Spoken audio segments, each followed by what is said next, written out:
It's Friday, the 1st of November, 2024. The last word in podcasting news. This is the Pod News Weekly Review with James Cridland and Sam Sethi. I'm James Cridland, the editor of Pod News in Brisbane. And I'm Sam Sethi, the CEO of True Fans, back in sunny Marlow. Yes, in the chapters today, Podtrac have some new country rankers, the Spanish newspaper and the download, a tale. Plus... Hi, it's Ginny from It's a Constant Podcast, and I will be on later to talk about winning the Independent Podcast Awards. And I'm Jamie East, and a bit later on, I'll be chatting about the big expansion for the Daily Mail's podcasts in the US. They will. This podcast is sponsored by Buzzsprout with the tools, support and community to ensure you keep podcasting. Start podcasting, keep podcasting with Buzzsprout.com. From your daily newsletter, the Pod News Weekly Review. Now, the Daily Mail is a Marmite paper here in the UK. Some people love it, some people hate it. But they have got heavily into podcasting over the last few years. And one person that has joined them is called Jamie East. Now, you managed to get a hold of him for an interview. I did. And one of the things that he was keen to talk about is firstly just the success that the Daily Mail has had in terms of its podcasts. It's doing a very different thing, I think, to other newspaper podcasts, particularly some other newspaper podcasts, mentioning no names coming up later in this very show. But they are doing some really, really good numbers. So I was keen to look at that, keen to also look at some of their plans to expand as well, and to expand into a 24-hour-a-day podcast creation machine. It was great to catch up with him. The first question I asked, because he's head of podcasting for DMG, and the first question I asked him was who DMG was. Well, good question. DMG are the company that run and own and publish the Daily Mail, Metro, New Scientist, iNews, a whole bunch of a plethora of publications. And I was brought in predominantly to look after the Daily Mail's slate, but I'm sort of overseeing the vast majority of all of them. How long have you been with DMG so far? I started August last year, so what's that? 15, 16 months, something like that, 40 months, although, on some days it feels like 10 years, and others it feels 10 minutes. What's your background? You have a radio background, I think, don't you? Well, a bit of a jack of all trades, James. Started off in online publishing, ran a couple of websites, sold them to Endemol back in the day, then that brought me into TV, spent a few years in front of the camera, then spent a few years behind the mic at Virgin Radio and Talk Radio. I was a film critic, and then slipped into podcasting, and then did that for a couple of years, and then the pandemic hit, and then everyone became a podcaster. So then I've stayed doing that since, and I feel like I've found my home. So since you've been with DMG, I've seen an awful lot of new shows coming out. Of course, the trial, the Lucy Letby show was massive for you. But you've just released that downloads of Daily Mail podcasts have soared, there's a good tabloid word, to over 32 million. What are you doing that is succeeding? The task that we had was, I sadly can't take credit for the trial of Lucy Letby. That was already running by the time I launched, by the time I arrived. But I like to think helped it solidify, and we've built the trial into a bit of a juggernaut of a franchise now, and it's on its 11th series, and it's absolutely flying. So, but what I think the key is working out how to work best with the papers. And work best with Mail Online. They've already got huge existing audiences. They have great data on who those audiences are and what they like. And it was kind of a good exercise to spend a few months having a look at that and working out what's going to fit. There was a lot of low-hanging fruit, a lot of easy wins. Not all of them worked. I'm a big fan of failing quickly, not adding to the podcast graveyard. Mm-hmm. So I like to think that the ones that work, stick around. Pretty quickly with the ones that are going to work.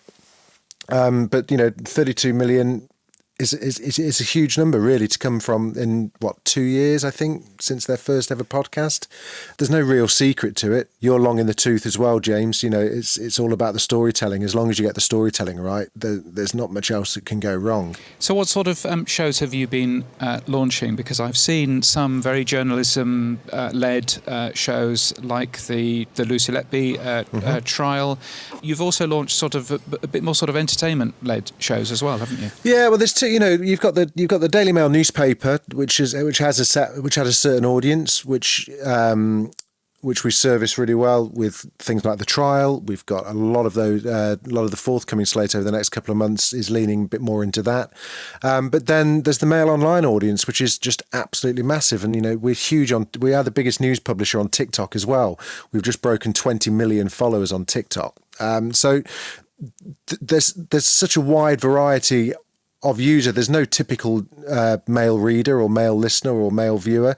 They cover almost every single demo. So if you're a 20-something in New York, then you have a very different experience or very different touch point to the Mail brand as you would maybe a 60-year-old in Devon, for instance. So we have to cater for all of those, and there are enough of all of those to work. So it's a blessing and a curse, because it's a blessing because you can generally find an audience in any genre that we want to try and experiment with, which is also a curse because you feel as though you've got to try everything. Now, you mentioned New York there.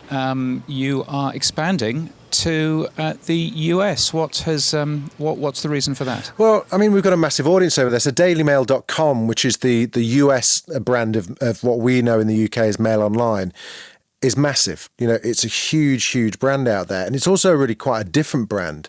You know, Mail Online has its own perceptions of what it is and what it does in the UK, but over in the US, it's seen as like this cool new kid on the block. So it's quite exciting to be able to tap into that. And with the Diddy scandal that kicked off, 6 weeks ago or something like that, we were able to leap onto that. We'd already been pre-producing. We were in full production for a series on Diddy 6 months ago. Using a brilliant journalist from the Mail based out in LA called Marjorie Hernandez, and having the luxury and the ability of being able to go, you know what, I want to do a podcast series on Diddy. I'm going to phone up the person that knows the most about that, and they're on our books. They're really keen on experimenting and having a go at making a podcast. We've got the facilities to do it. We've got the people. We've got the willing and the desire. So it's a pretty straightforward leap, and using the trial brand to do that has been great. So we've launched the trial of Diddy in the US. That will eventually become the trial USA, and we'll cover more and more trials as they happen. And we're doing the same in Australia with the trial of Erin Patterson. Yes, the mushroom lady. People may not know Erin Patterson, but they certainly know the mushroom lady. Yeah, exactly. Both fascinating cases with a huge public interest. Which have already proved to have been a great success. I'm not underestimating the scale of trying to launch in the States. It's a hugely it's a solidified market compared to the UK. It runs very differently. They run on volume, where in the UK we don't have that volume. We have to work on engagement and creating a community. So it's going to be a fun one. The trial of Diddy is already broken into the top 100 by the looks of things. Yeah. Top 10 hit all over the world. Yeah. And it says here boosted your overall US podcast traffic by over 25%. So you're basically saying there that you have one big hit, but you can cross promote, I guess, other shows from that one big hit to increase all of your slate. Is that right? Yeah, I mean, it was always an ambition and a plan when I took the gig, which, there's no point in just launching all these kind of standalone podcasts. We've got the ability to build a network, and, you see that with what Global have done. You see it with News UK and Bauer of trying to do, it's not an unusual thing. Wondery do it particularly well. So the cross-pollination and the cross-promotion is always a key driver in promoting different podcasts. We all know the best way of promoting a podcast is word of mouth, but the second best is by promoting it on another podcast. There's no better way of doing it. So if you've got, we've got 3, 4, we've got like 11 feeds of the trial in its various guises. We know that those people and those listeners are engaged. They listen to almost every single second of every single episode. So the chances, it's not a big stretch to imagine someone who's interested in the trial of Lucy Letby would also be interested in the trial of Erin Patterson, and that's proved true. And with the US traffic, the trial as a brand has been huge in the UK, huge in Australia as well. 23% of the traffic comes from Australia, but a very small percentage historically came from the US. So to go from 3% to 28% or whatever it was with the launch of Diddy is that's exactly what we want. But also don't want to stop there as well, because there is a big audience out there.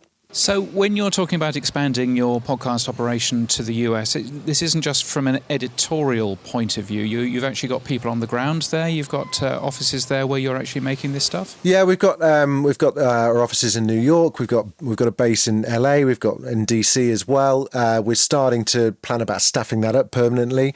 The beauty of having, and it's from a selfish point of view, I'm really looking forward to doing it, because all of a sudden you can have a 24-hour operation. There will always be an editor available to cut something. If you've got someone based in Melbourne or Sydney and New York and London, there's not an hour where you can't have a team working away. So the efficiencies are brilliant, and you don't have to have all the expertise in every single pocket.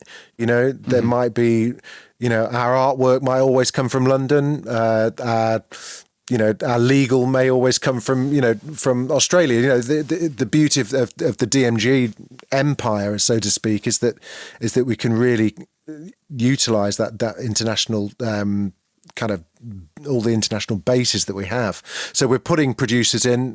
We will have producers in each of those pockets eventually. It takes time. It's a tricky one to maneuver, but yeah, that is the ambition. The short-term ambition is to get them all up and running and have people there working on them. And I guess, it's not a particularly well-known thing that the New York Times Daily, for example, is edited in the UK. Yeah, exactly. And there's reasons for that. I imagine most of it's to do with money. Yes, well, money and time, and the time money zone. And time. Yeah. No, indeed. Yeah. No, that's really interesting. And in terms of the podcast slate to come, are we expecting a Daily Mail equivalent of the Daily? Are we expecting, what sort of shows are you actually are you working on? I get asked that a lot about the Daily News one. You'll know I cut my teeth in news podcasting over the past 4 years with the Smart 7, which is still going strong, which was the podcast I launched with Liam Thompson back in 2020.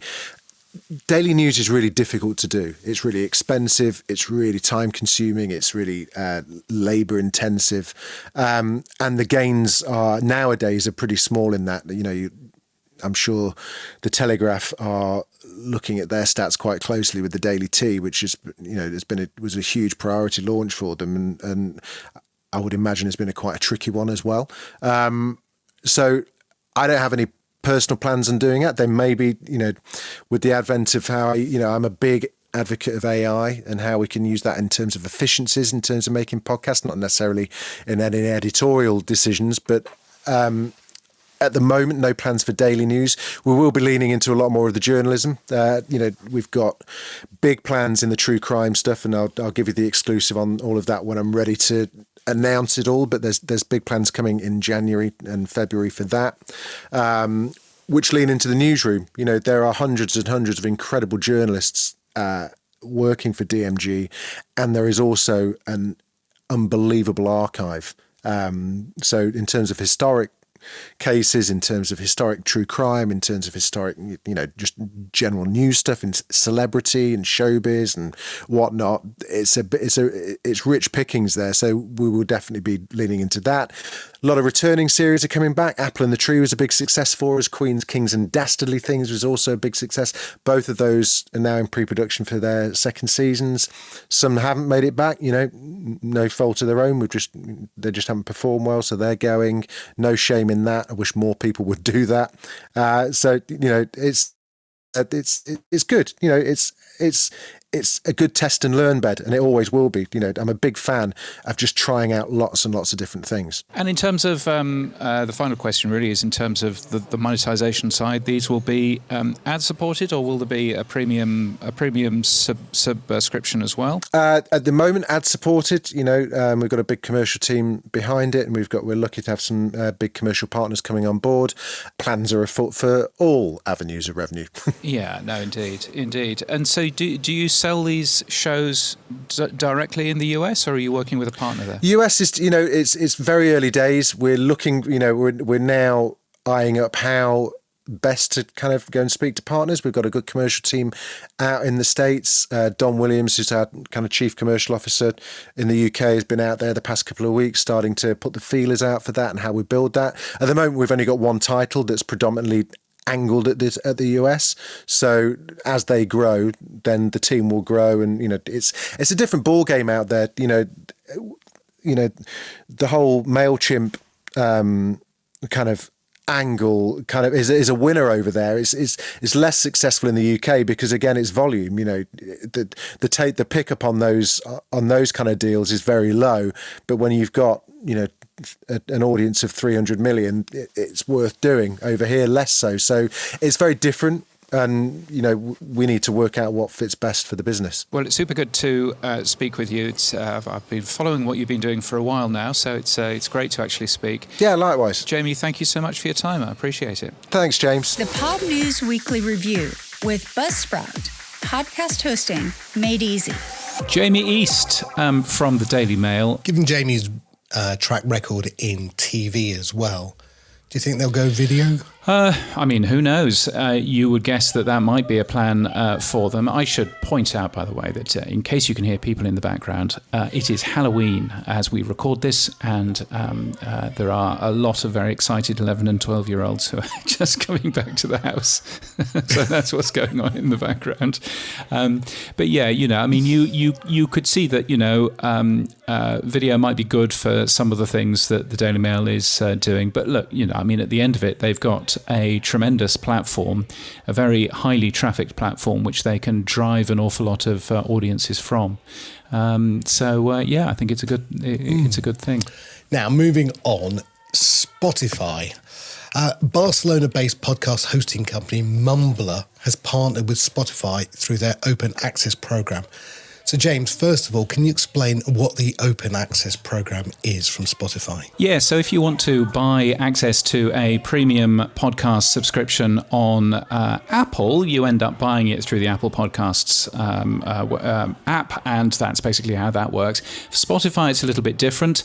They've got this thing called Spotify Open Access, which is essentially an OAuth connection from your Spotify app to a membership that you might have elsewhere. So far as I can work out, Spotify don't earn any money out of it, but it's obviously a good way to keep people consuming all of the podcasts that they consume within the Spotify app. And so Mumbler is now selling shows premium content onto the Spotify platform, which makes a ton of sense.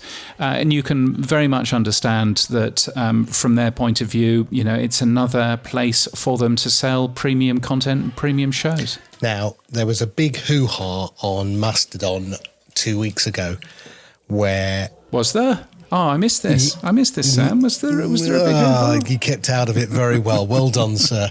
Yes, it was talking about paywalls, wasn't it? And whether or not paywalls... Don't mention the word paywall. Okay. Oh, God, if you mention the word paywall, they lose their shit and they go mental, because God forbid that anyone dare talk about RSS and money together in the same sentence. No, it shouldn't be allowed. Shouldn't be allowed. But premium content is fundamentally what we don't have within the Podcasting 2.0 space right now. And I know that your answer to it may have been that Spotify has DRM and they have other things, but there are other ways that we can look at putting in, I suppose, controls around the RSS that enable it. Now, one company that's working on this is Pod2 down in Australia, who've been trialling the use of something called L402. An L402, without getting too technical, is a mechanism where you present an invoice for some content, the invoice gets paid, and this is a micropayment invoice. And then once that invoice is verified, then the content is delivered. So it's not DRM, but it's delivery of content upon payment. And that's what I think is an interesting new model. Yes, I don't think that the payment issue is an issue here. You are talking, you would imagine for a subscription service, you were talking about $4, $5 a month. You can take $4 or $5 a month perfectly happily through Stripe or through any other payment platform. So I think that the benefits that that Lightning and that Bitcoin have go away once you're talking about $4 or $5 a month. So I don't think that you need to worry about any of the, Correct. L402 or the Lightning Network at all. I think you can now deal with a credit card and everything else. This is obviously very different to value for value. Value for value is, if you like this stuff, give us some money, time, talent, or treasure. That's absolutely different to, I have a piece of content here which I would like to charge for. And I think, where we come to is we come to something like Spotify Open Access, which, if I understand it correctly, is essentially it's an OAuth connection to a platform. That might be Supercast, it might be Supporting Cast, it might be another one of those platforms. And what that platform then does is it supplies a bespoke RSS feed to your player. So you've signed in, you've now got access to this bespoke RSS feed, which contains some of the content there that you have paid for. So that's a separate RSS feed. So therefore, you don't need to worry about DRM, and you don't need to worry about anything else, because the DRM is on the RSS feed itself rather than on the audio file. And that means that it'll work in pretty well anything.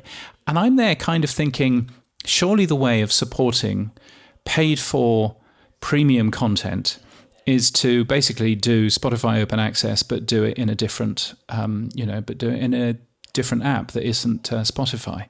I mean, I'm guessing that Spotify's open access, protocol is hidden away under NDAs, but surely we can reverse engineer that to work out how you could sign up using, Podcast Addict or anything else. I suppose the question is, does Podcast Addict get any money from you signing up? And the answer is no. And in which case, what's the benefit of Podcast Addict to end up doing it? And perhaps that's the issue that we've got here. It's that we actually want to support the podcast app as well as support the podcast creator. Yeah, the way that we've looked at doing it is that the creator claims their feed. They can then lock the feed, which blocks the play button on the front until the payment's been confirmed, and then we unlock the play button. Now, that's not to say, and you've pointed out correctly, that in the RSS feed there is still the audio file. So we are trusting the apps to do the right thing when we consume the RSS, that we don't enable the player to actually freely give out that RSS file or the enclosure. So we lock it, and then when we receive payment, we unlock it. Now, that isn't perfect, but that is a step one. But what it does allow me to do is to take a small percentage because of splits from that. Or if it's a fiat payment, we convert the fiat payment into micropayments, and then we take the split. So we can take some small amount, 1%, 2% for the app, as well as providing the rest of the money back to the creator. So in the case where you were saying Podcast Addict wouldn't make any money, or Mumbler, providing content and Spotify make no money, in this model, using the micropayment model, but taking the money in fiat and converting it, you still do get the app having some small amount. That's what we're trying anyway. Yeah, well, it's all of that stuff is really interesting. I would very much like to see some kind of way that podcast app developers can share a little bit in promoting shows. I mean, interestingly enough, Apple Podcasts itself has an affiliate program. So if you sign up to that affiliate program, I think you get the first month, you get the 30% from the first month. So if it's $7.99, then you get whatever 30% of that is for every single person that you sign up. So it actually makes quite a lot of money that way. If there were affiliate deals, frankly, with Supporting Cast and Supercast and a few others of these companies who are already offering this service as a product, then perhaps we're 3/4 of the way there. But it would be nice to make some form of open plan there as well, I guess. It's early days, and I'm sure that we will tread on many toes. But I guess we are experimenting right now, and I think Pod 2 has just done the first test with L402 for an audiobook payment. We did it with TrueFans. So it's working. Is it smooth? Is it the right way? Well, we'll find out in the next few weeks, I guess. Yeah, no, indeed. Sticking with Spotify, this number seems mad to me. Spotify now says they have 6 million podcasts in their directory, James. Why? 6 million podcasts, yes, according to the company's investors page. Somebody from Spotify came up and whispered into my ear last week while I was in Norway, I think. That's nice for you. Yes. Because I think I stood there and I said Apple has 2.9 million or whatever the current Apple figure is. Yes, and the lady from Spotify came over and said, well, actually, we've got over 6 million. The podcast Index says, again, from memory, something like 4.9 million. So an awful lot more with Spotify. My suggestion with that is that they are mostly Anchor exclusive and are mostly people just sort of fiddling around. And I'm sure that the amount of test 1, 2, 3s on the Spotify platform is particularly high. But nevertheless, interesting to see that Spotify essentially has twice as many shows in its platform as Apple Podcasts does now. I mean, I've spent the last week a very respected person who works in the podcast industry, but is not necessarily what I would have called a podcaster. He has produced a new show, which he made available on Spotify. And I said, great, you're making it available on Apple Podcasts as well, aren't you? And he said, yeah, I'll get that sorted. Came back to me 2 days later, and what he'd done is he had individually uploaded each individual audio file into Apple, which you can do, but that essentially means that it's an Apple Podcast exclusive and not, therefore, something which is available in Podcast Addict and in TrueFans and in Pod News, for that matter. So I said, no, you're not doing it right. And I mean, if people who are involved in the podcast industry are now getting confused about this sort of thing, then that does worry me slightly. So, but it was interesting seeing that. 6 million podcasts. I believe that Apple Podcasts itself is just claiming 100 million episodes are available on that platform. So it's doing very well. I think that figure is 168 million on the podcast index and so forth and so on. So some really, really big numbers going on there. Not so big numbers in terms of comments, though. Comments on episodes, Sam. Yeah, I mean, is that because, well, okay, let's start off with Spotify has improved their comment system now. They're going to automatically publish them. So maybe we will see more comments because maybe creators have sort of said, no, I'm not really going to allow comments through. They're not really great. I'm not sure this is going to be good for people to automatically publish. I can see the benefit to Spotify, which is more content is seeping through to the app. But as I've said in the past, my wife used to run MSN and the comments section was gutted. They had to close it down because eventually it was just a game of whack-a-mole trying to keep the spam out. And I don't know if Spotify have had to face this problem yet. And when they do, what they will do is probably change it back to not automatic. I'll be fair to Spotify. I do think that they are doing something quite clever. There is some machine learning going on with the comments. So it will, there are 3 settings. One setting is publish everything. That's absolutely fine. Setting number 2 is don't publish anything and let me approve everything first. And the third setting, which is probably the most sensible setting, is go through, do some checks. And if you think that the comment is okay, then you can publish it. And that's what I suspect that most people will end up going to. Not every single comment will be published, but comments that look as if they're proper comments will be published, and everything else will be held for you. Of course, we shouldn't forget that, for example, going back to our first story, The Trial is a podcast which is all about currently existing court cases. Now, the law in the UK is that you cannot talk about a currently existing court case without being really, really careful about what you say. And so most people will want to turn the comments off for that.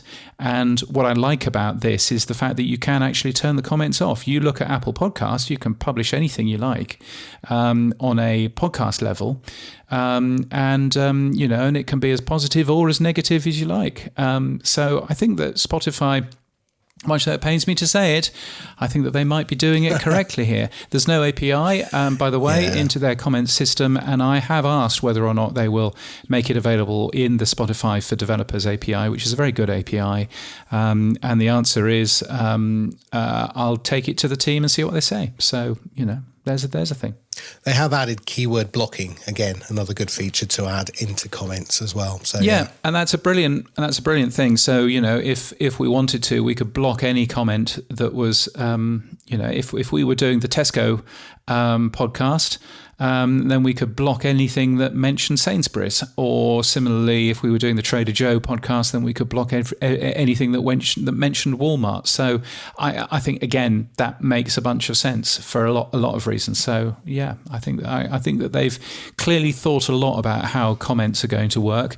My only slight frustration is that it is it's a tool which is only available if you use the Spotify app. Wouldn't it be interesting if you could sign in with your Spotify account from other podcast apps and leave a comment that way? That'll never happen, of course. Why on earth would they do that? But I think that's that's certainly an interesting thing too. Yeah, I mean, they say that over 650,000 podcast episodes since July have had comments within that. 44 million new episodes in that period, which you think suggests about 1.5% of new episodes have attracted a comment, which is very low. So maybe this will increase that to maybe 8 or 10%. It's still going to be low, though, I think. And I'm also being very lenient on Spotify there, because my assumption is that nobody will go back into the archive and leave comments on those. So the figure is probably actually rather lower than 1.5%. So it would be nice if that was a little bit higher. I believe that this show has had 2 comments left for it on Thanks, Spotify. Mum. So, so we will see what happens. But a little birdie tells me, by the way, that there will be a big announcement from Spotify on November the 13th. Remember, November the 13th. So more information on that, doubtless to come. Now, the other thing that Spotify launched is a new ad exchange in the US, James. Tell me more. Yes, it's an ad exchange, so it'll be easier for ad buyers to directly buy advertising on the Spotify platform if it's in video. And all of a sudden you go, I now understand why Spotify has been so excited about video. Because, of course, that's where they can make their money in terms of this. Yes, it's a new ad exchange. Sounds great. Only available in the US. Well, that's kind of as you would expect, but video only for now. So that's why everybody in Spotify is very keenly talking up video, because they can make more money out of it. Now, Podtrac, not something that I really follow too well. I know you know more about it than I will, but it's expanded its service to list 100 top podcasts in 30 different countries. Right, tell me more about Podtrac, James, because I don't really know a lot about it. Well, so Podtrac in the US, at least, is a company that you put a prefix in your podcast enclosure tag, much like you do for OP3, and it counts the amount of downloads that you get. And why that's useful for Podtrac is, firstly, they sell that data to various people, but why it's also useful is that Podtrac is owned by Authentic, which actually is a podcast ad seller. So it's very useful for them to have all of this data. But, I report every single month on who the number one podcast is in the US, but also who the number one podcast publisher is, and so on and so forth. What they've launched in another 30 countries is that they have launched a country ranker showing the top podcasts in all of those countries. And that, on the face of it, sounds pretty good, right? It does. What's not to like? What's not to like? I'm not sure. I'm not sure that the numbers really mean an awful lot. So, firstly, you have a look at the methodology, and it says that they are made possible by Podtrac's proprietary download measurement and estimation systems, which include all podcasts in a region. So, unlike the numbers that we get in the US, where everything is measured by Podtrac and every download means a ping to Podtrac, and Podtrac counts all of those. That's not what's happening in these other 30 different countries. And I think it's quite telling that they don't have a top podcast by country list in the US using this particular method. What's going on across these other countries is that it's as you can see, it's got a little bit of Podtrac in there, but it's also got some estimation systems. And I don't really understand how those estimation systems work. I thought it might be interesting just to sort of have a check of what Podtrac says about Australia versus what Triton says about Australia, because Triton is measuring by looking at people's log files, so looking at actual downloads, and they publish the actual downloads. So we know that the ABC's Conversations podcast, for example, it's number one in Triton, it's number one in Podtrac, 2.5 million monthly downloads. So that's all very nice. So you would expect that everything else should kind of follow that Podtrac should kind of follow the Triton list, but Podtrac is obviously measuring more. But that's not really what's happening. You end up with like really weird things like What's That Rash is at number 5 in Podtrac and number 57 in the Triton ranker, because it only does 273,000 downloads a month.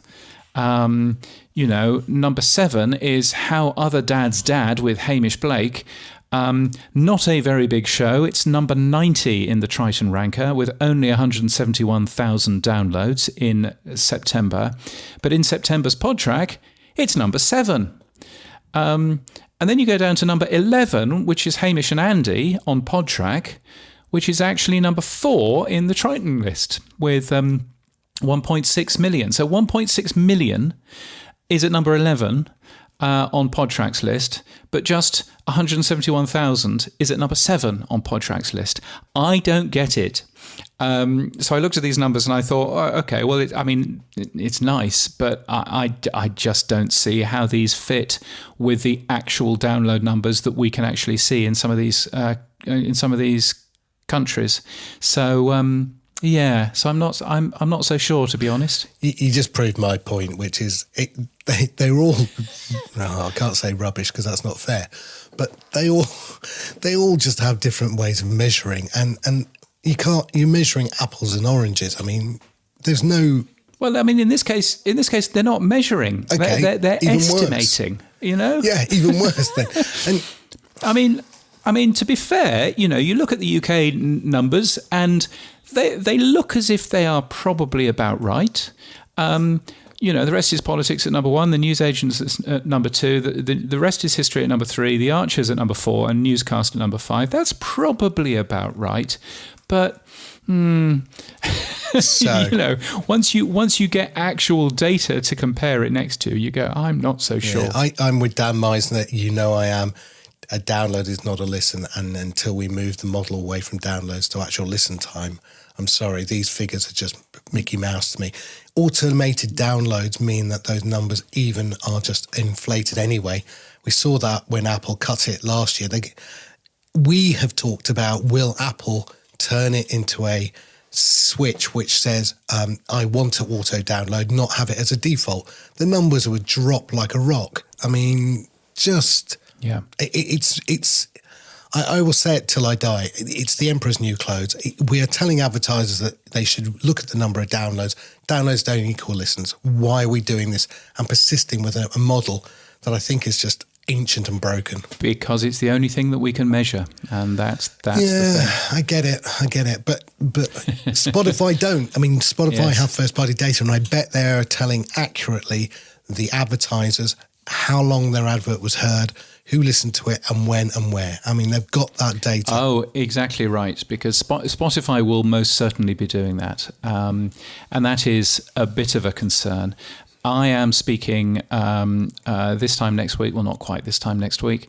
I'll be on my way home, but I will be at a conference in Venice, in Italy, which is a conference all about measurement. And there is a podcast session in the middle of the day talking about measurement next to radio measurement and TV measurement. And I think that's going to be a really fascinating conversation. 2 hours of talking about how podcast measurement actually works and kind of how it doesn't. And a bunch of really good researchers talking about that, and me. So that should be fun. Now, Apple released iOS 18.2, and I loved John Spurlock putting close but no cigar, which was basically fundamentally saying you can now change, only in the EU, of course, your default mail, your default browser, and your default messaging system. But the close but no cigar is the fact is you can't change the podcast app. Now, that would be the thing that I've said on this show about 6 months ago that I would love them to do. They haven't done it, and I can't see them doing it anytime soon either, sadly. No, they haven't done it for a couple of reasons. Firstly, iOS 18.2 is coming out probably in December, so next month, as you're listening to this. So it's not yet out anyway. But I think, I hear people in the podcasting world going, wouldn't it be great if we could have a default podcast player? The point is that we don't have a default way of signaling a podcast yet. There isn't a standard way of doing that. The only way really of doing that at the moment is there is a schema called podcast. You can type in podcast : and then an RSS URL, and that will open Apple Podcasts, I think, on various devices, but not on all devices. And there was another one called ITMS, which does much the same sort of thing. Obviously, nobody else is going to be using that for a long, long time because it only opens Apple Podcasts. And so, therefore, there isn't a standard way. There is a standard way if you use an email for you to go, oh, this is an email. You want to send an email. Okay, I will open my default email app. There's a standard way of, oh, this is a URL. I will open my default browser. There is no standard way of saying this is a podcast. Please open it. And I think until we have that, then I think it's a little bit naive of the podcast industry to go, oh, well, we want a default podcast player. Well, there's no standard way of linking to a podcast. That's the whole point of why I sit there and fiddle around with code every single day to get the Pod News podcast pages to work, because there was no standard way of linking to a podcast. So therefore, that was the only way that I could actually do it, to build my own page. So yeah. So I hear what he says. Okay. But also, I'm not so sure. I didn't realise what you just said, that there was no way to actually, and it makes so much sense now you've said it. Why? I don't know what the answer is to that, I guess. I don't know how you'd fix that. I don't know what the answer is, because it would be lovely if somebody set a schema, and it's the wrong way of doing it these days, but it would be nice if somebody set a schema that was basically, podcast : and then the RSS feed, but then not everybody uses RSS. And I mean, Spotify wouldn't want that because they don't have open RSS feeds for so many of their shows. So, we end up in a problem there. But at some point it would be nice to have a method of saying a default podcast app, but but Apple could, under the rules of their app store, actually decline every single podcast app if they wanted to, because one of the rules in the App Store is not to replicate existing functionality within iOS, which a podcast app very clearly does. So every single podcast app is on borrowed time, one would suggest, if you actually read the the rules that iOS there'd be works. A collective sigh of "get the lawyers" if that ever came to pass. I would completely agree with you, but that's what it says. Thank God I'm a PWA. So, yeah. That's all I'll tell you now. Yes. Anyway, moving on.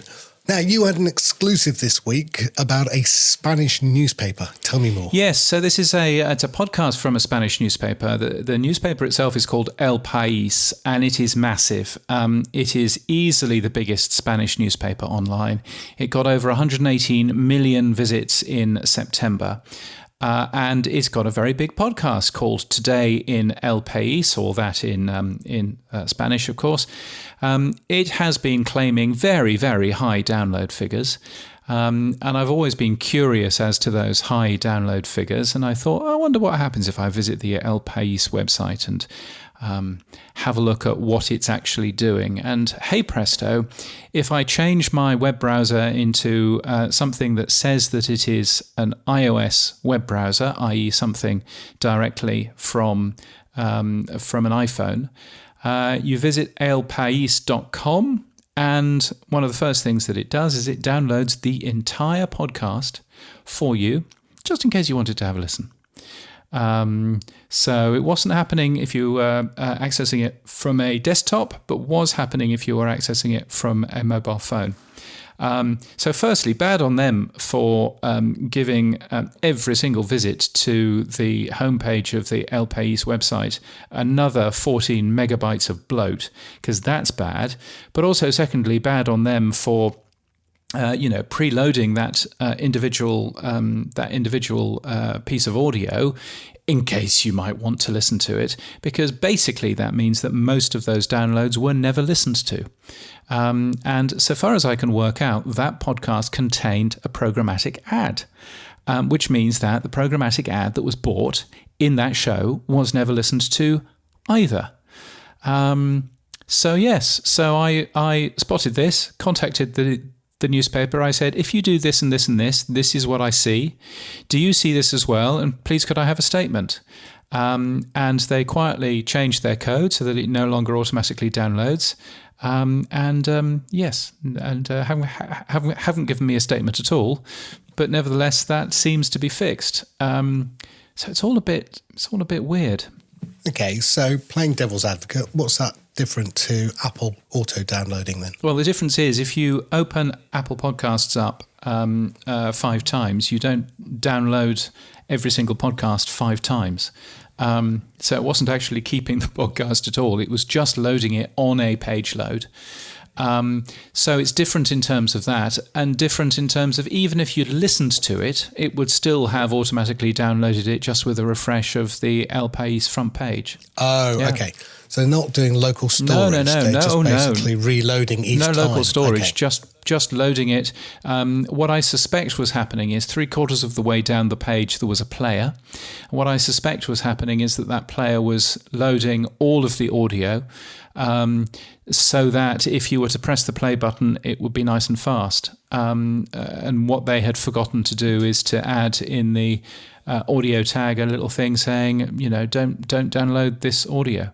That's what I suspect was going on. But yeah, so all of the figures that you saw, and they were claiming all kinds of numbers, but all of the figures that you saw from that particular podcast were totally bogus, because it was just essentially, automated downloads. They were claiming 20 million downloads for the previous series of that particular show, and it's all not true, I'm afraid. With the iHeart auto download incident that happened in 2018, did the advertisers go back to iHeart and sue them?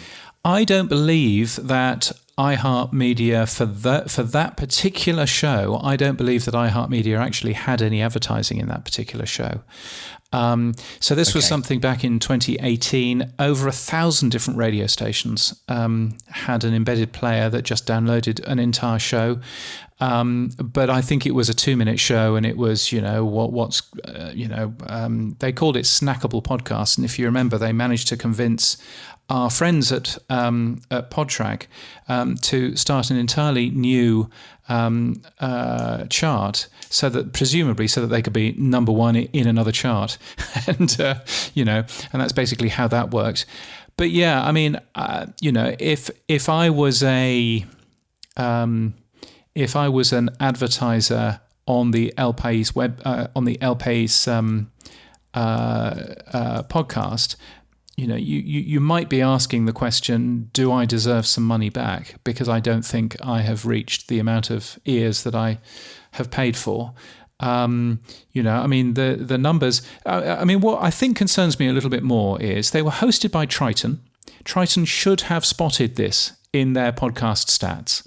And I calculate it was somewhere in the region of 85% of all of the downloads to that show were happening through a browser. Why are 85% of this show happening through a browser? That is very much different to every other show we have on our platform. So why weren't they doing that as a podcast host? But also on a wider level, why is Triton's Latin American podcast ranker? They weren't even a Latin American podcast, but why was Triton's Latin American podcast ranker saying that it was the 12th biggest show by downloads when no one had checked whether or not these downloads were actually happening on a mobile phone browser or not? I'm not the world's biggest internet sleuth, but it didn't take me too long to work out what was going on there. And it's concerning that neither Triton as a podcast hosting company, who are also selling the advertising for them, and Triton as a ranker seemingly didn't spot that, and seemingly aren't running those pretty simple checks for everything that they're actually doing there. It's not in their interest. I mean, if advertisers are saying how many downloads have you got and you report back X number and they pay you on that basis, what's in their interest to reduce the number of downloads or to actually check if they're getting a nice amount of money coming in based on fundamentally false download numbers here? Well, perhaps that's one way of looking at it. I mean, I've got no proof that anybody has done anything, knowingly, untoward here. I'm not saying they're doing it knowingly. But yeah, I'm just saying they've got no value in stopping it. I mean, one would hope that the metrics, that the ranker side of Triton have some concern with making sure that their ranker is actually correct. And that's a worry if they're not actually doing that. But doubtless, when I see Triton next week in Venice, because they will be speaking as well, then there will be a conversation about that. But it lowers my trust in a ranker if they clearly haven't bothered checking that these downloads are actually real downloads, which, by the way, was the issue that I had all the way back in 2018 with iHeart and the Podtrac ranker. Why Podtrac doesn't do, or didn't do at the time, a simple check for all, for all of the, the top 10 or the top 20 shows, just to make sure that the data looks right. You don't have to go that far into it, but just make sure that the data looks right. If there's something really weird going on with one of those shows, it's probably worthwhile to look into, wouldn't you thought? I wonder how many others in that rank. But anyway, moving on. Let's not get into that one. Gosh. Yeah, me too. Yeah. Me too. Off you go, Sherlock. Find out more. Now, now, here's an interesting story. A podcast hosted by an AI replica of Sir Michael Parkinson, who was very famous on the BBC here in the UK. He was a talk show presenter. He's passed away, sadly, Michael Parkinson, but his estate or his family are allowing an AI company over in Cardiff to use his voice and then to do new interviews with his AI voice, which I thought was very interesting. Yes, I think it's fascinating. It's certainly got a lot of people talking. So this is working with Sir Michael's family estate, which is worthwhile pointing out. It's a very interesting idea of taking someone's human IP, if you like. It's easy in this particular case because Sir Michael ended up doing 2,000 interviews. So there's an awful lot of stuff to train an AI-powered LLM on to understand what sort of questions he would ask, to understand how he would ask them, so on and so forth. So I find that fascinating. It's going to launch, I think, later on this year or maybe even next year. But it was a really interesting idea. So definitely worthwhile having a look into that. Now, it turns out, we joke, Sam, that you know everybody. But it turns out that Sir Michael's son, Mike Parkinson. Yes. Who'd have even thought that the son of Michael Parkinson would be called Mike Parkinson? But anyway, yes. And it sounds as if you may have him on the show. Yeah, it looks like we'll have him next week. So Mike lives in our village as well. And because of course he does. Well, I'm sorry to say, yeah, he does. And so I pinged him and said, look, would you want to come on the show and talk about it? He's very keen to do that. And yeah, so we'll get him on and talk about it. Now, right, let's go around the world. 46% of Germans regularly listen to audiobooks, radio plays, or podcasts. That's according to new data from an audiobook company that also does podcasts, Audible. Surprise, surprise. The crime and thriller genre is number one in audiobooks, although they also say that 32% of Germans choose content to help them fall asleep. How do they know this stuff? They just ask. So, when you are listening to a podcast... Do you listen to help you fall asleep? Yes or no? Ja or nein? Yeah. Also, too soon? Also, in the UK, new radio figures from Radar. They say 34% of Brits listen to a podcast at least once a month, which is a nice figure until you realise that 88.3% of Brits tune into the radio at least once a week. So clearly we've got a long way to grow, and that's a good thing. BBC Sounds not doing very well. That's the BBC's proprietary radio, music and podcasts app. They're claiming a 2.3% increase in total plays.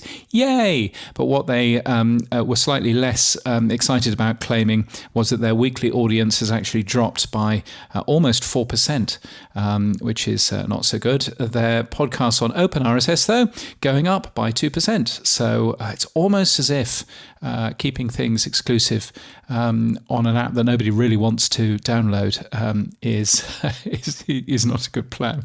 But anyway, I will be diving into a little bit of that data as well over the next couple of weeks. And in terms of people and jobs, Lizzie Pollett from Acast, who I saw in Copenhagen. Did you? She has.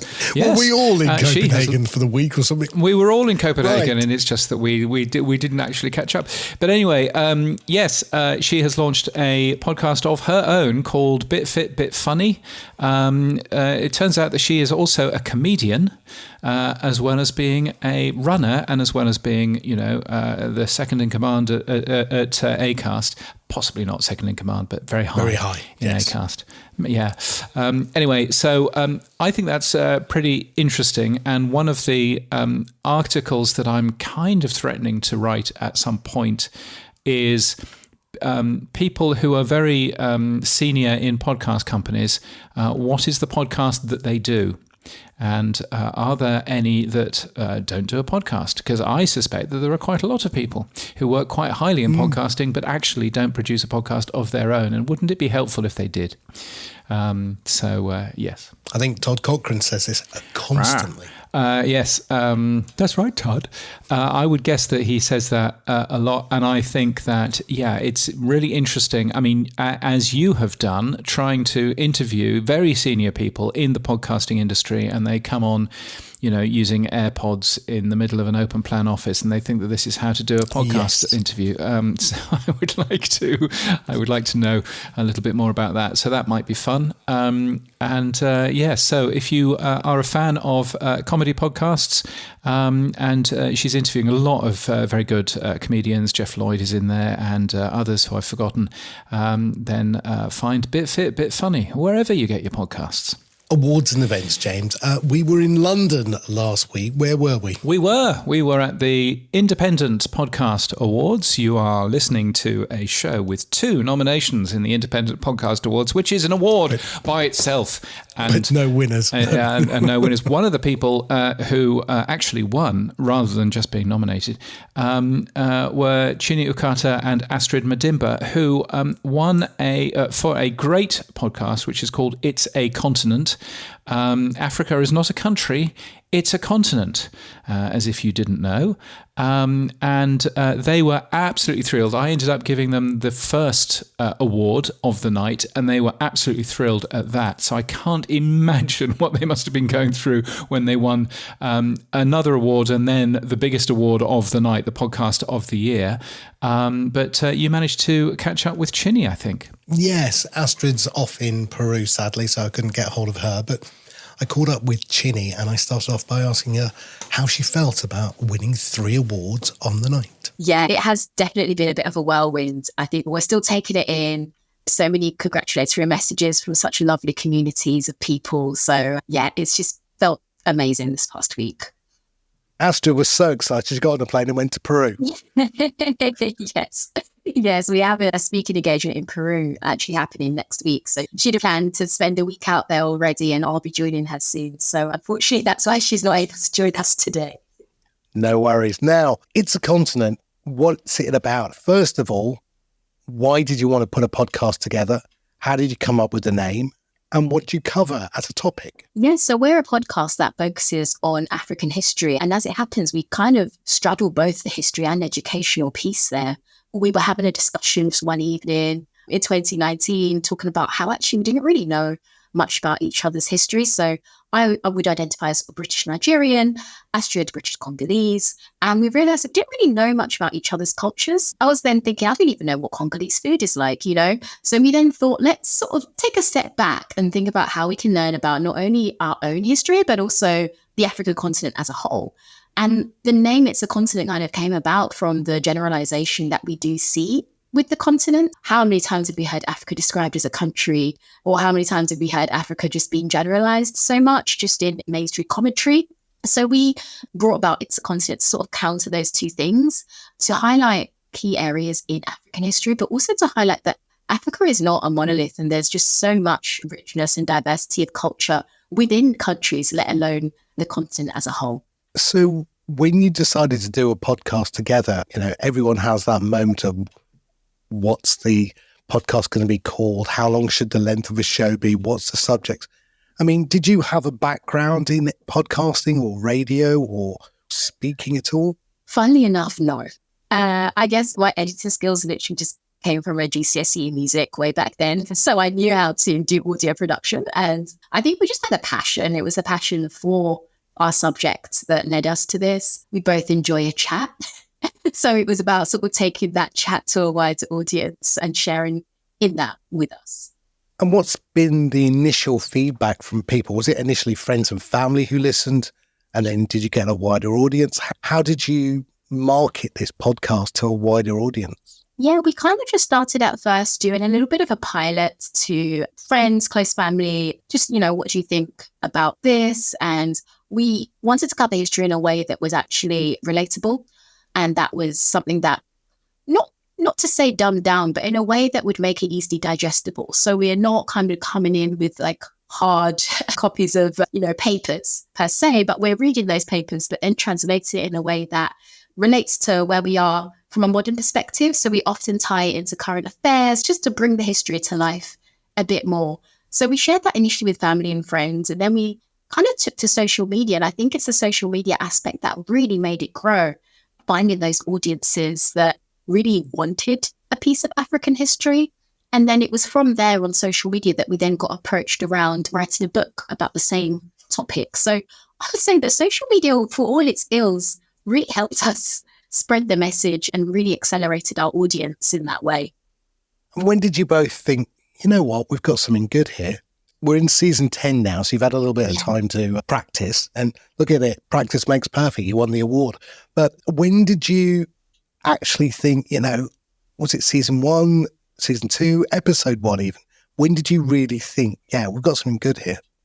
I think it probably would have been just as we got into the flow of things and we got such nice and lovely feedback, not just from Apple reviews, as you know, but also commenting on our socials. And I think it was when we had built a community that not only listens, but also participates in a sense, because we sometimes get, and we love it when we do get this, listeners DMing us, emailing us suggestions. Hey, why don't you guys cover this topic? So, for example, we covered the Chagos Islands. None of us knew about it, but we covered it because a listener emailed us in and said, can you guys cover the Chagos Islands? You guys will make a good episode out of this.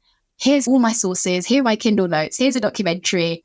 And yeah, best of luck with it. So that's when you then know that actually, you know what? I think we've got something good here.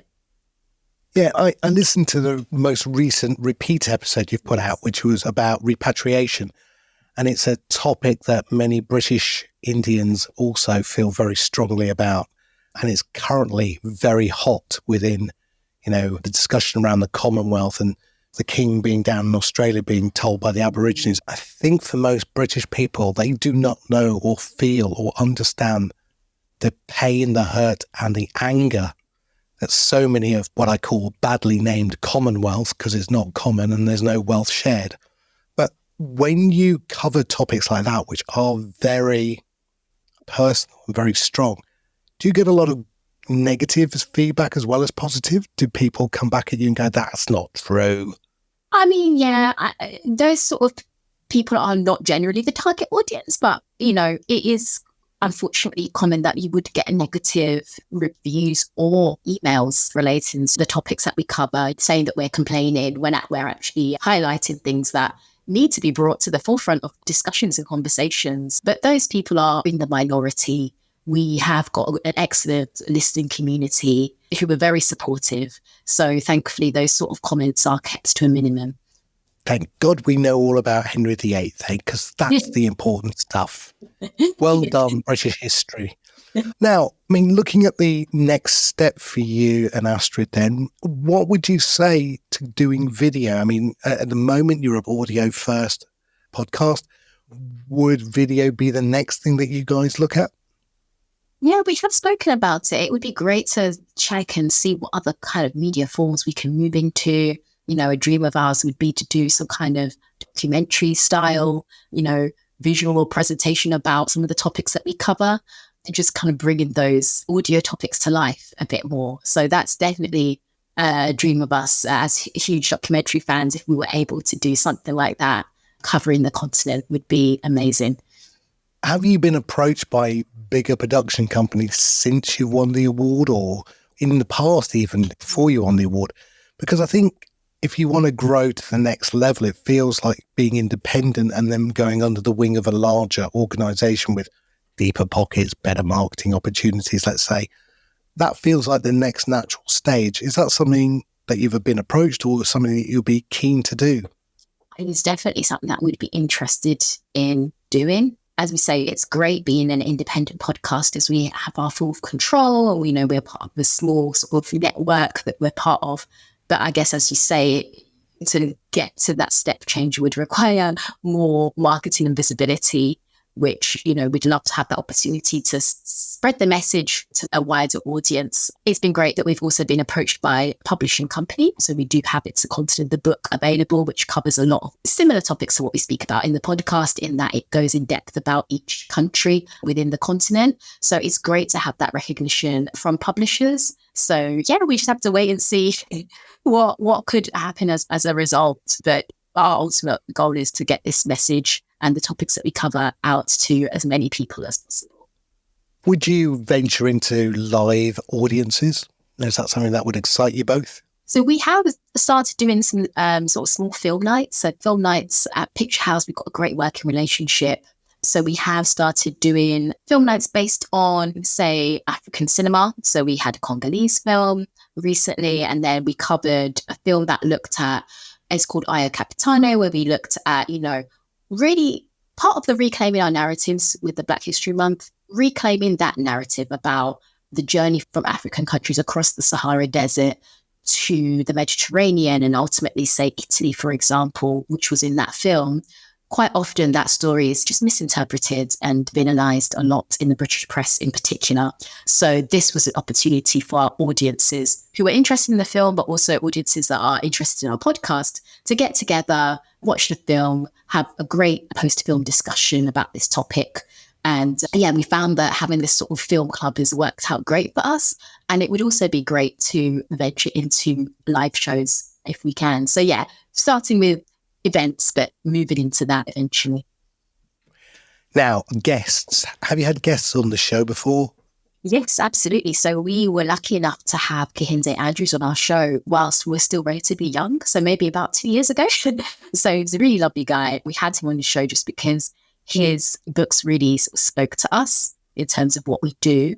And we have had various guests. For example, there was a film called No U-Turn. And again, it was a documentary that covered the journey from Nigeria to Morocco, where you kind of then just wait in situ for that trip across the Mediterranean. So we had the director on as well, where we discussed those topics. We've also had journalists that have covered the migrant crisis as well. So anybody that kind of is doing something that we'd like to highlight or is similar to what we cover, we like to have guests on from time to time. Who would be your ultimate guest? Ooh, this is an interesting one. Somebody like David Olusoga, and he's quite, it's always demystifying histories, particularly that we have around the very pertinent topic around empire. He's brilliant. He is brilliant. Having him on the show to really go into detail some of his thoughts and opinions, and that would be great. I have one guest for you. Yeah. David Lammy. He's got to be your guest. Come on. I mean, first Black Foreign Secretary for Great Britain. I think you would have him on the floor, because I think he will be so torn between what he actually really believes and what he's got to say as a government. Yes. Yeah.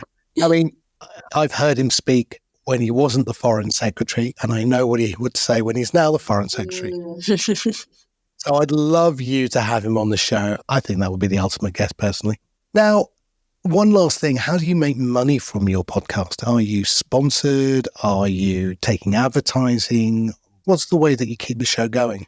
Yeah, we do have a great podcast network, and it's a supportive network. We're able to decide, what we would feel comfortable with advertising. Just because of the sensitive nature of our topic, it would feel quite hypocritical to turn around and advertise something that kind of goes against what we speak about. So we do have some advertising. Again, we have our sort of events that we put on that we're growing. So that could potentially be something else. And of course, we do have our book community as well. So it's been good opportunities that we've had so far. And if there's one thing you could change, what would it be? I mean, if you had the magic wand and you could do one thing, what would you change? I think we'd probably just want to do this full time. If we could, we would. Because when we first thought about the show, we would have loved to do it every week and all the time with the breaks, of course. But it's just quite challenging being in the podcast and with the frequency. So thankfully, we had been able to record a multitude of episodes. And if we are unavailable, like as we're traveling to Peru right now and planning and everything, we're able to reward our consistency with some pertinent reruns. But it would be great to be able to just do this all the time. That would be lovely.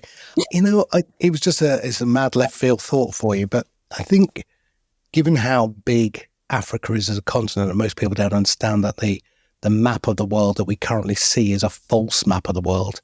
Africa is 4 or 5 times bigger than it is currently on the map. It's just the Europeans didn't want to have a inferiority complex, so they made Africa small and Europe big. Oh dear. But that aside, drilling down into individual countries in a more depth nature, maybe you could start a network of podcasts. So it's a continent, it's Nigeria, it's Ethiopia, it's whatever, like the rest is politics and the rest is entertainment. Just wonder whether you thought about bringing other voices into your podcast. Yeah, that's a really interesting point as well, actually. And it reminds me, we had Hazel Naginda, who is based in Uganda. She raises awareness about climate change within her country and the wider continent. So that's something that we feel is not really highlighted, because we talk about climate change, and unfortunately, those within the continent are bearing the consequences for what they didn't do, as they are the lowest emitting countries. So being able to have the opportunity to highlight her work has been great. So again, that's something that, we've had the opportunity to highlight the work that people are doing within their countries and the wider effects on the continent would be great. Now, last question then. You must have taken your parents to go and see the Spotify billboard in Leicester Square. What was that like? I mean, what was it like for you just to see both of you up there? Yeah, it was really, really, really surreal, to be honest. We were geared there and ready to take the photo as soon as it came on the screen. But it's a wonderful moment for us, just because we think, we've been doing this for 4 years. We've been, working hard at it. Initially with no funding whatsoever. We didn't know anybody in the industry. And to sort of get that validation from the wider community has just been so lovely. It's given us signals that, keep going. And it's been really encouraging for us. I finished a script last week because I was so fueled by it. I was like, yes, I'm going to write up this episode, and it just gives you the fuel needed for us to keep going. So especially when we're in Peru, we're buoyed by what's happened. So we're so excited. And then following that event, we'll just be all guns blazing and ready to go for the next recordings that we have. No, I can imagine it gives you that fuel. And I keep saying the last question, but this will be, what is your one bit of advice to somebody now? If you could go back to the younger self 4 years ago, or to a friend who maybe says, Ginny, I want to start a podcast. What's the one bit of advice you'd give them? It's really about the passion and the consistency, we would say. Because it's very easy to, 3 episodes in, 4 episodes in, or not having a regular cadence of recording or episodes, that it's very easy to then sort of fall off. Particularly as we know, in 2020 was an interesting year for many reasons. And a lot of people did start podcasts, right? Because it was something to do, but then it then actually got quite difficult to maintain. And that's really where the challenge is. And you start to then see those podcasts that hold, because if you are thinking, oh gosh, I've got to do this again. But if you do have that passion behind, that eagerness and wanting to get the message out, that will definitely help with the consistency aspect of things. Ginny and Astrid over in Peru, congratulations one more time. Enjoy the podcast award, the Independent Podcast Award. I mean, I'm expecting that you're going to be entering a few other awards as well, maybe. Hopefully, let's see. We're excited for next year for sure. Wonderful. Take care. Speak to you soon. Thank you so much. From your daily newsletter, the Pod News Weekly Review. Other awards are going on. Of course, the winners of the Signal Awards were announced this week as well. The Canadian Podcast Awards are now open for entry. If you're in Canada A and you would like to enter that, you can find out more about it on the Canadian Podcast Awards website. German and Canadian, you are fluent, you are. I'm making friends. The Political Podcast Awards is open for entry now. This is in the UK, which I think is interesting. The Rest is Politics, of course, doing incredibly well. The newsagent's doing incredibly well as well. So somebody has spotted an opportunity. This takes place on January the 29th. Weirdly, it's sponsored by Google. Who knows what Google is doing? But given that Google don't even have a podcast app, I don't really understand why Google is sponsoring it. But anyway, if you know, then that would be nice to know. But they had some budget left over, that's all. Yes. Or just that nobody at Google knows what they're doing. Apparently, a third of all code written at Google is now written by AI, which explains a lot. In Australia, there is also a new industry award, which I think is the most cynical and most fawning award I think I've ever seen. It's a new industry award from iHeart and Magellan AI. Corey Layton, friend of the show, recognising the ad agency which has spent the most money in podcasting ads. Surely this is an April Fool. Surely that isn't an award. That isn't an award. It's a thanks very much for spending some money with us. Nonsense. Yes. So anyway, how to buy an award. Yes. So anyway, all of that is going on. There's also a very good post by Bandrew Scott, who has written about what he calls the problem with podcast conferences, and actually completely agree with a lot of what he says. Don't make them too expensive, but apart from anything else, don't host them or don't hold them on a weekday, because quite a lot of people who you want to attract actually have day jobs and they can't take a day off. So at least have some of it over a weekend. Completely agree, Bandrew Scott. So yes, up for that. And talk to us about PodCamp 2.0. Yeah, I mean, it's coming along nicely. So the website's now live at podcamp2.live. Tickets are free. We are seeing ticket sales happening rapidly. We are limited in space. So if you are going to grab a ticket, please make sure you are going to come to the event. Don't just grab one because it's free. And we will be announcing more sponsors and more speakers in the next couple of weeks. But yeah, it's all good. Now, PodCamp really is what Bandrew Scott was talking about was, we don't want to make it expensive. Free is the best way of doing that. And we are going to be talking about all the stuff we generally talk about on this show, the podcasting 2.0 stuff, but it is going to be a show and tell. It's not going to be a, hypothetical. We are going to demo a lot of the stuff. So, and finally, one of the things, if you can't make the event, we will broadcast it live across all the Podcasting 2.0 apps as well. Well, good luck with that. And thank you, I believe, to Captivate and also to Podcast Movement for supporting PodCamp. Indeed. It's on the 20th of May, 2025, in case you're wondering, and it's in London, that there London town. And if you happen to be there for that, then of course you can go to the podcast show as well, which is happening the next day or the next couple of days. So there's a good thing too. The tech stuff on the Pod News Weekly Review. Yes, it's time for the stuff you'll find every Monday in the Pod News newsletter. Here's where Sam talks technology. There's a bunch of new things. What's up first, Sam? Captivate, friends of the show, have, it feels like they've relaxed limits. I don't know what that means, but they've relaxed limits. It sounds good. On its private podcasts. Now, what are private podcasts, James? Private podcasts are podcasts that you might want to pay for. There you go. Ties it into that conversation that we were having earlier on, or indeed, exactly. Perhaps if you were if you are an employee for, British Gas, and British Gas has made a podcast for its employees, you might want to end up using it for that sort of thing. Essentially, you could have, I think, something like 5 private podcasts, and you could have, 500 subscribers or something. They've got rid of all of those limits now, so now you can have up to 100 private podcasts, up to 50,000 private subscribers. So it's basically no limits there at all anymore. It's a really useful tool if you are, powering a large company. I think Uber had a private podcast here in Australia for a while, which made a ton of sense because, of course, you were getting people driving from one job to another, and they could catch up with a podcast and hear, what the big shows were going to be that week and where to go to get the most amount of money. So I think it's a good plan.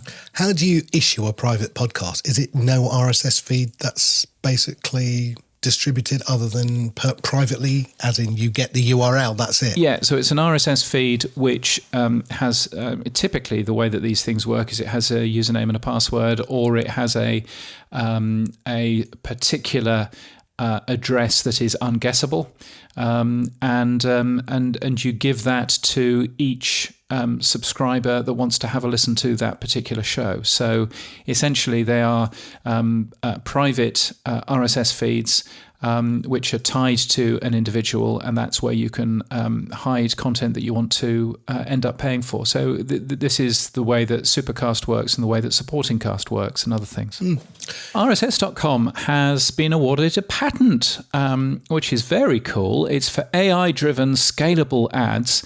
What it will do is it will take your voice or my voice, it'll replicate that, it'll replicate the style, and it then allows people to write commercials and, essentially get me or you or anybody else to read those commercials automatically as part of a show. So it's a nice way of earning additional money, which is nice. So how does this patent work? Does it mean no one else can now replicate that service? They've called it the market. Yes, that's how patents work. No, I know. I'm just trying to clarify. Yes. I'm playing dumb idiot here. Yes. No, that is how patents work. So yes. In this particular case, what it means is that, they have this patent for this particular AI-driven scalable ad. The patent is quite nicely written, actually, and it's worth a peek. What they've done with it is that they actually have a website that you can go and have a look at. It's not host-read ads; it's something slightly different. So they've called it Ghost, GOST.ai. Ghost.ai is their website where you can go and find a little bit more. But essentially it means a lot of time and cost savings for people like us, reading all of those paid for promotions that we do. And also a lot of time and cost savings for brands as well. And that's maybe the important part of that as well.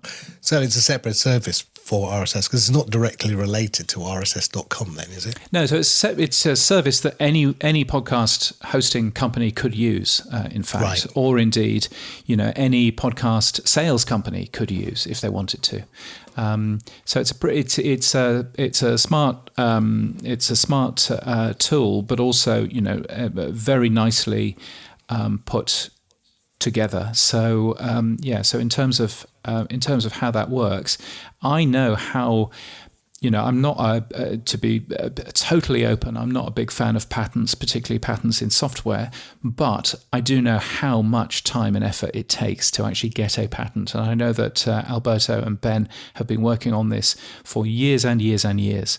So it's very good that they've finally got this patent through. And Ghost.ai, GOST.ai is certainly worthwhile taking a peek at if you're in podcasting and you want to work out how to offer this. I mean, it's a ready-made service that you can start using now. Congratulations, chaps. Talking of RSS.com, they've made improvements to its chapter creation and editing experience. It's also made changes to its podcast pages by adding filters for its analytic tools as well. So, very busy over at RSS.com. Yes, Pocket Casts is now accepting HTML transcripts. If you can't be bothered to do some proper transcripts, then HTML transcripts will now show up in a web view.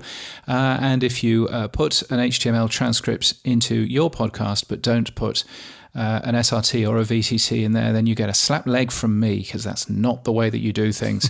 But if you have to do that, then Pocket Casts will now support that. They've also added a listening history feature, which is quite nice, which is currently on device only, but it will be available across all of your platforms shortly. You can find that in your profile as well. And finally, Google's Notebook LM, we mentioned that earlier, unless I've edited it out, in which case we haven't mentioned that earlier. It has a competition now, a competitive solution from Facebook, from Meta's Notebook Llama. So Notebook LM now has Notebook Llama. It doesn't work quite as well, according to TechCrunch, but it is entirely open source.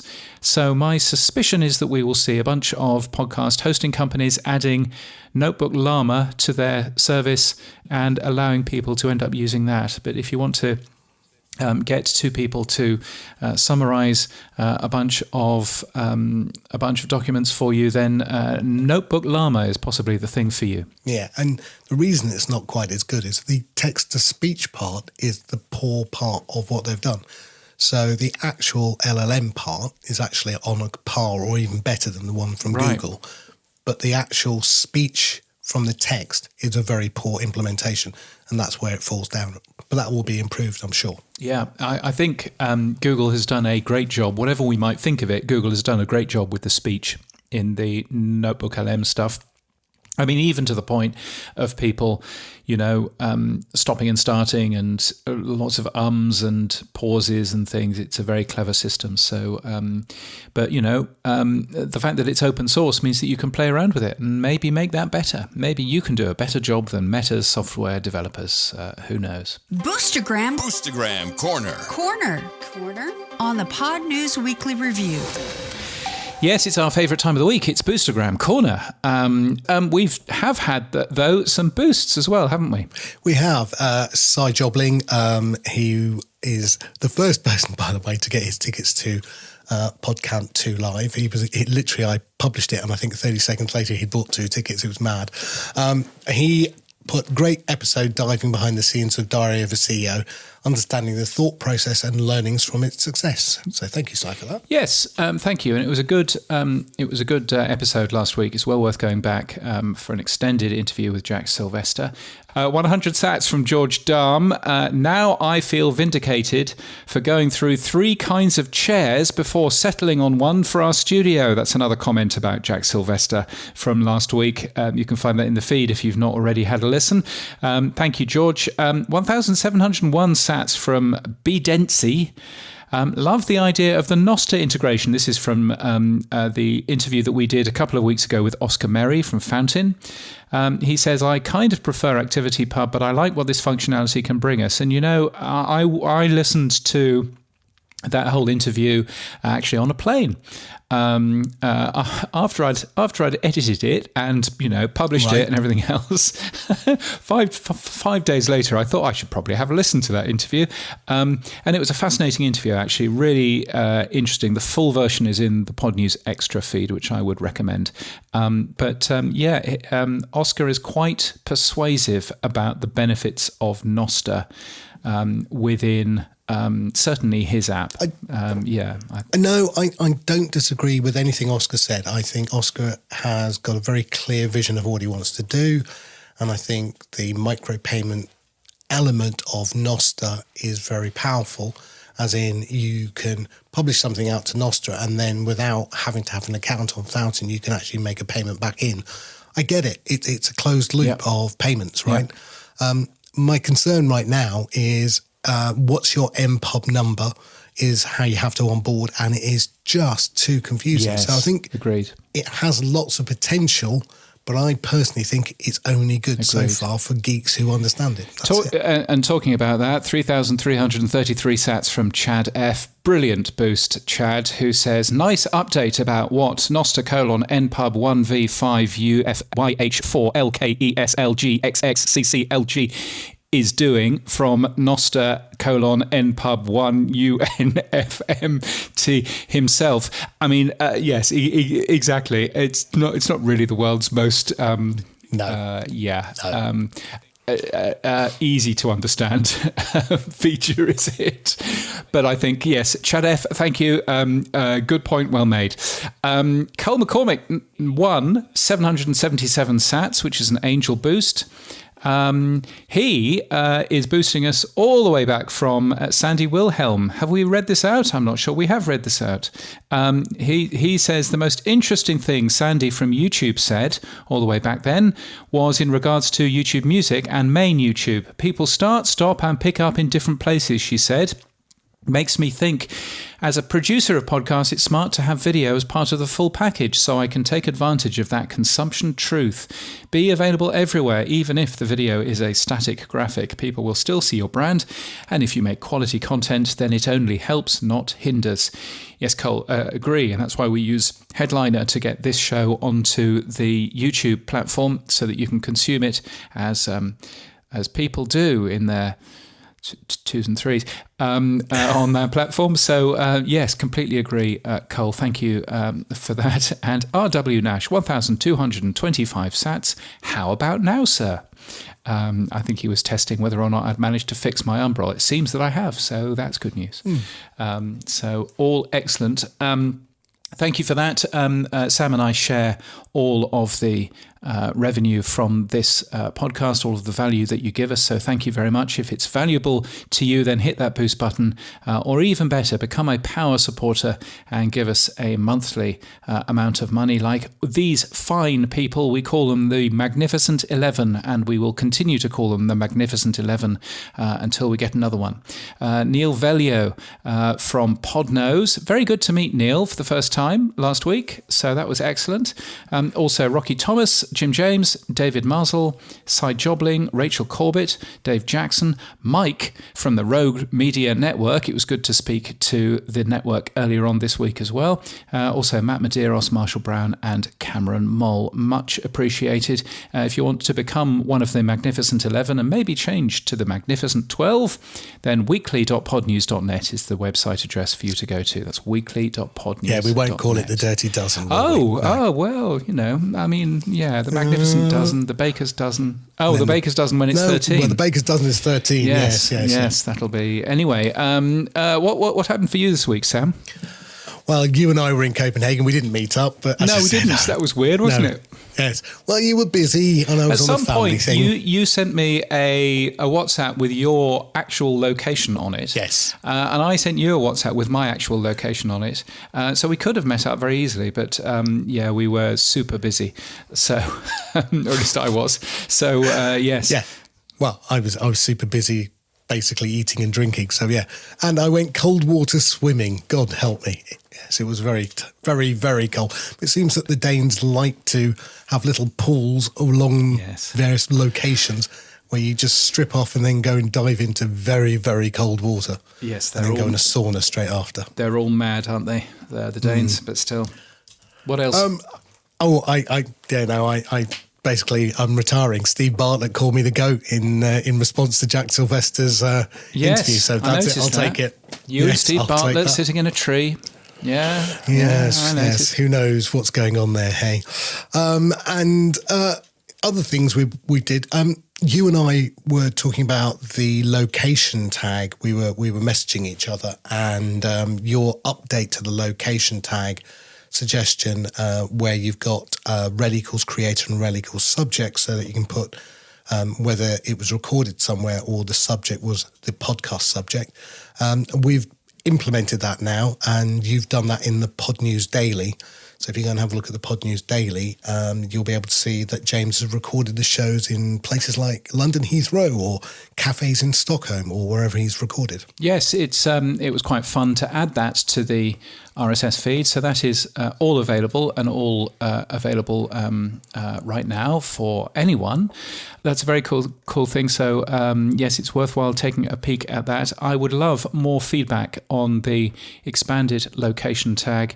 I know it's something that a lot of people are very excited by, and it would be very interesting if there's a chance of getting a little bit more feedback from that.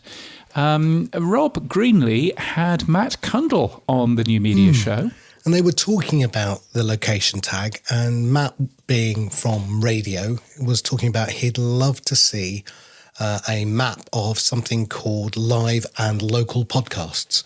And I said last week, I think on the show, that one of the goals for True Fans is to map the locations onto a Google map or a map, and then have filters by category and by keyword, but also show live podcasts. And so we are trying to get to this point, but if you want to hear what Matt had to say, I do recommend listening to him and Rob Greenlee last week.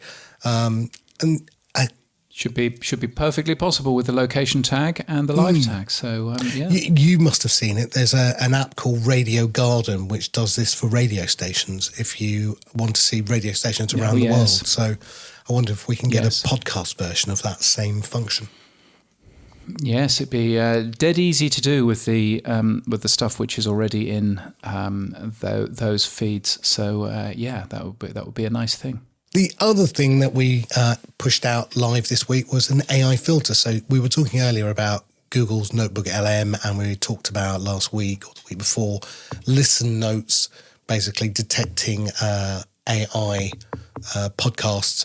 So we've created an AI filter capability. So if we detect host equals AI, you can go to your user settings and disable those if you want. A bit like the explicit filter. I know that people say, well, no one's going to actually register themselves as AI. Well, okay, that's fine. But for those people that do, we will allow you to have that feature. And we are building a detector as well to try and work out if the host is AI driven. Yeah. Very good. Two last things very quickly then. We opened our doors to TrueFan, so now you don't need to log into an account or create an account to listen to a podcast or a clip. That was based on feedback. And we've enabled offline listening now as well. So you can now download to your heart's content all the podcasts you want to listen to. But one difference to what we've done with our player is you can still stream or boost while you're offline. And we do online syncing as well. Excellent. Well, that makes a bunch of sense. So I'm pleased that you've added that, because the amount of listening offline is pretty high. So yeah. So what's happened for you, James? Well, I've been going around the world. If you would like to see what I have been doing and some photographs from my travels around the Nordic countries, then you are more than welcome. james.cridland.net/blog is where you can go and see a little bit of that. You will also see in there a review of the Scandic Hotel in Copenhagen, which I wasn't a particular fan of, but wasn't a particular fan for a couple of reasons, and possibly the main reason for people who listen to this show is that I think the entire hotel, so the hotel had 652 rooms in it, I think, and the entire hotel, I think, was running IP lights. So when you pressed the light switch in your room, I think it was calling, a Commodore Amiga in the basement or something that would then very slowly look and worked out which light you meant to turn on, and then would eventually turn that particular light on. So as a result, it took a couple of seconds to turn any light on or off in your room. And do you know how you turn the light off again? You press the button again. So, of course, what happens is you go to the button, you press the button, the light doesn't turn on, you press the button again, and what the controller has now been told is to turn the light off. So the light never turns on in the first place, and so you can't get the lights to work. And it was the most bewildering hotel I've ever been in for the lights and for various other things as well. I will leave the excitement to you if you go to james.cridland.net/blog to take a peek at. It was also very good to catch up on Thursday night last week with Nick from Hindenburg and Preben from Hindenburg. Preben, I'm going to call him the lead coder of the platform, and Nick is more the business brains, but super good to catch up with those two to know a little bit about where the future of Hindenburg is going, and just basically to catch up and have a large amount of hideously expensive Danish beer with them. They've got a pub directly opposite their office, so that's always a good thing. Nice. Yeah. And that's it for this week. All of the stories covered in this podcast were taken from the Pod News Daily newsletter, which you can subscribe to at podnews.net. It's free. And there are longer interviews in the Pod News Extra podcast as well. You'll find that wherever you get your podcasts. You can support this show by streaming sats. You can give us feedback using Buzzsprout fan mail, which you'll find a link in our show notes. And you can send us a boostergram or become a power supporter like the Magnificent 11 at weekly.podnews.net. Our music is from Studio Dragonfly. Our voiceover is Sheila D, and we're hosted and sponsored by Buzzsprout. Start podcasting, keep podcasting. Get updated every day. Subscribe to our newsletter at podnews.net. Tell your friends and grow the show. And support us. The Pod News Weekly Review will return next week. Keep listening.